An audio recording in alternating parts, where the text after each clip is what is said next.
जवार को पारस के आसपास देखकर आफताब भड़क जाता है। वो नहीं चाहता कि पारस के आगे पीछे मंडराता रहे और पारस भी यही चाहती है कि जवार उसके पास, उसके सामने, उसके साथ ना हो, लेकिन ये दोनों मजबूर हैं। पारस के बाबा को जवार से ज़्यादा किसी पर एतबार नहीं है और उसने अपनी बेटी की सिक्योरिटी के लिए जवार को हायर किया है। जब ये बात पारस को पता चलती है कि उसके बाबा ने सिक्योरिटी के लिए जवार को हायर किया है तो वो बहुत ज़्यादा गुस्से में हो जाती है और अपने बाबा को ये कहती है, जिस शख्स को मैं देखना तक पसंद नहीं करती, उसका इतना एटीट्यूड है, वो तो एक तरह से पागल है। आपने उसको मेरी सिक्योरिटी का कैसे कह दिया और मैं उसको अपने साथ लेकर हर जगह नहीं घूम सकती। लेकिन यहाँ पर जब बेजात जो है वो कह देते हैं पारस से, अपनी बेटी से, कि नहीं भाई, अगर तुम्हें पाकिस्तान में रहना है, मेरे पास रहना है, तो तुम्हें पता है कि मेरे दुश्मन बहुत ज़्यादा हैं, तो इस वजह से मैं डरता हूँ कि कहीं तुम्हें कोई नुकसान ना पहुँचा दे। तो अगर तुम्हें मेरे पास रहना है तो ये अपना सिक्योरिटी गार्ड के तौर पर जवार को तुम्हें एक्सेप्ट करना होगा, वरना तुम्हारे पास दूसरा ऑप्शन ये है कि तुम यूएस चली जाओ। लेकिन पारस अपने बाबा के साथ रहना चाहती है, वो यूएस नहीं जाना चाहती क्योंकि उसको अपने बाबा से बहुत ज़्यादा मोहब्बत है और अपने बाबा की मोहब्बत की खातिर वो अब ये शर्त भी उनकी मान लेती है, यानी कि जवार को अपने सिक्योरिटी गार्ड की तौर पर, अपने मुहाफ़िज़ की तौर पर वो एक्सेप्ट कर लेती है। लेकिन उसका प्लान ये है कि वो बहुत ज़्यादा सताएगी जवार को और इतना तंग करेगी कि वो ख़ुद ही नौकरी छोड़ने पर मजबूर हो जाएगा। लेकिन ये नहीं जानती कि जवार बहुत ही ऑनेस्ट इंसान है, वो चाहे कुछ भी कर ले, वो नहीं छोड़कर जाने वाला। उसने एक बार कमिटमेंट कर दी है तो वो अब हर हाल में पारस की सिक्योरिटी करेगा और उसको प्रोटेक्ट करेगा। उधर दूसरी जानिब जब जवार के बाबा को हॉस्पिटल में एडमिट किया जाता है और उनके लीवर ट्रांसप्लांट के लिए बहुत ज़्यादा पैसों की ज़रूरत होती है, तो वो इसी वजह से इस एक ऑफ़र को एक्सेप्ट कर लेता है और पारस की सिक्योरिटी की ज़िम्मेदारी ले लेता है। लेकिन वो साफ़ अल्फाज में कह देता है पारस के बाबा से कि अगर वो अपनी सिक्योरिटी के लिए उसको हायर करना चाहते हैं तो उसको ज़्यादा खुशी होती। लेकिन पारस के बाबा भी जवार को ये कह देते हैं कि तुम नहीं जानते कि मेरी बेटी में मेरी जान बसी हुई है और उससे कीमती कोई भी नहीं है मेरे लिए, शायद मेरी जान से भी ज़्यादा कीमती वो है। तो इस बात पर वो एग्री हो जाता है क्योंकि वो बहुत अच्छी अमाउंट उसको ऑफ़र करते हैं सैलरी के तौर पर। जब वो चेक साइन करके देते हैं जवार को, तो जवार जब चेक को देखता है तो उसकी आंखें खुली की खुली रह जाती हैं।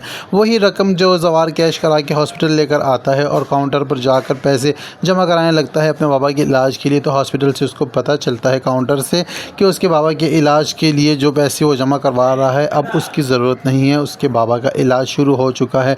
लेकिन उनसे ये जवार से ये कहा गया है कि वो चैरिटी के थ्रू वो गरीबों का इलाज जो हॉस्पिटल करता है, तो 70% चैरिटी की वजह से उसके बाबा का नाम ऑटोमेटिकली लिस्ट में आ चुका है। अब उसको सिर्फ लीवर ट्रांसप्लांट के लिए पैसे जमा करने होंगे, तो वो ख़र्चा उन पर आएगा, बाकी इलाज उनका फ्री है। तो ये सुनकर जवार बहुत ज़्यादा खुश हो जाता है। लेकिन जवार ये नहीं जानता कि ये हॉस्पिटल वाले उसको झूठ कह रहे हैं, एक चैरिटी में हम इलाज कर रहे हैं, बल्कि ये इलाज किया जा रहा है पारस के बाबा के कहने पर, क्योंकि वो जानते हैं कि जवार बहुत ही ज़्यादा खुददार इंसान है। अगर उसको ऐसे ही ये पैसे दिए जाते तो वो कभी भी कबूल ना करता, क्योंकि उन्होंने अपनी बेटी की सिक्योरिटी के लिए उसको हायर किया है, तो ज़ाहिरी बात है उसके आगे पीछे मालूमात की होगी, उसके बारे में उन्होंने अपने सोर्स के मुताबिक सारी मालूमात इकट्ठी की होगी, तो तब उनको पता लगा होगा कि जवार के बाबा बीमार हैं और इलाज के लिए बड़ी रकम की ज़रूरत है, जिसकी वजह से जवार परेशान है। तो उन्होंने भी अपना बड़ापन का मुजाहरा किया, जवार पर ज़ाहिर किए बिना जवार की मदद कर दी और उसके बाबा का इलाज कंटिन्यू हो गया और उसके अलावा एक बहुत अच्छी तनख्वाह पर उसको हायर भी कर लिया है।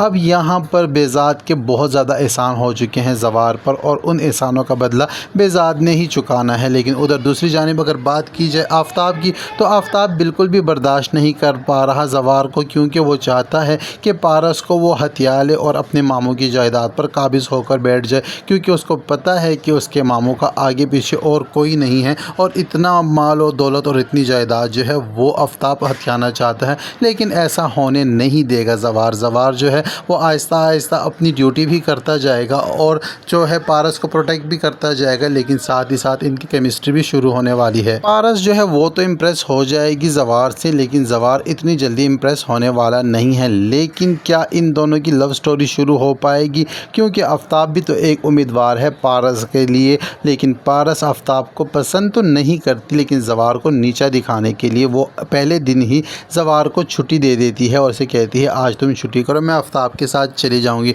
लेकिन अगले रोज़ जब वो शॉपिंग करने जाएगी और अपनी अमीरी के दोस्त जमाएगी ज़वार पर, तो ज़वार उसकी अमीरी से भी इम्प्रेस होने वाला बिल्कुल भी नहीं है। वो भी साफ अल्फाज में कह देता है कि जिनकी शख्सियत मजबूत होती है उनको अच्छे कपड़े पहनने से कोई भी फ़र्क नहीं पड़ता। अगर वो सस्ते कपड़े भी पहन ले तो वो कपड़े खुद ब खुद ही महंगे लगने लग जाते हैं। तो इसी वजह से मैं इन चीज़ों से इम्प्रेस नहीं होता। इस किस्म की बातें कर रहा है ज़वार जो है पारस के सामने, और पारस जो है आहिस्ता आहिस्ता इम्प्रेस होती जा रही है ज़वार से। ज़वार की बहादुरी से तो वो पहले से इम्प्रेस हो चुकी है, बल्कि उसके बाबा बहुत ज़्यादा इम्प्रेस हैं। उसी वजह से उन्होंने अपनी बेटी, अपनी जान से प्यारी बेटी की सिक्योरिटी के लिए जो है ज़वार को हायर कर लिया है। तो ये ड्रामा अब इस तरह चलने वाला है। आपको क्या लगता है कि इस ड्रामे की कहानी फिल्मी अंदाज में नहीं है? मुझे तो लगता है कि मुकम्मल जो बॉडीगार्ड फिल्म है इंडियन, उसकी कॉपी है। आपको अगर लगता है कि ये भी उसका रिप्लिका है तो कमेंट सेक्शन में मुझे बता दीजिएगा, क्योंकि शुरू में जिस किस्म के सीन्स बताए गए हैं, फाइटिंग सीन्स, और जैसे वो जीप में एंट्री और फायरिंग और ये सब कुछ एक सिनेमैटिक शॉट्स लग रहे थे, कौन कौन समझ रहा है कि ये जैसे कॉपी की गई स्टोरी है, वो कमेंट सेक्शन में अपनी हाज़िरी ज़रूर लगाए। अब तक के लिए इतना ही, मिलते हैं नेक्स्ट वीडियो के साथ।